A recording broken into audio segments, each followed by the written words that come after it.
1991 সাল থেকে ইউক্রেনের পাইপলাইন ব্যবহার করে ইউরোপের দেশগুলোতে তুলনামূলক সস্তা দামে গ্যাস সরবরাহ করত রাশিয়া।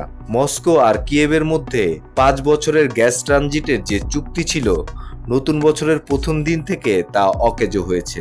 চুক্তি নবায়নে ব্যর্থ ইউক্রেনীয় নাফটোগ্যাস আর রুশ এনার্জি কর্পোরেশন গ্যাসপ্রোম। 1 জানুয়ারি থেকে বন্ধ আছে সোভিয়েত আমলের এই গ্যাস সরবরাহের রুট। যদিও রয়টার্স বলছে হাঙ্গেরি, সার্বিয়া ও তুরস্কের ভেতর দিয়ে তুর্ক ট্রিম পাইপলাইন ব্যবহার করে গ্যাস সরবরাহ অব্যাহত রাখার সুযোগ আছে মস্কোর।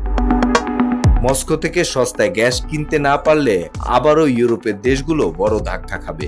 আন্তর্জাতিক গণমাধ্যমের এই ন্যারেটিভের সাথে পুরোপুরি একমত নন বাজার বিশ্লেষকরা। তাদের মতে হাঙ্গেরি, স্লোভাকিয়া, অস্ট্রিয়া বা ইতালির মতো কিছু দেশ মস্কোর গ্যাসের উপর নির্ভরশীল হলেও কিয়েভ যে এই চুক্তি নবায়ন করবে না, সেটা ইউরোপের কর্তা ব্যক্তিরা আগে থেকেই জানতেন।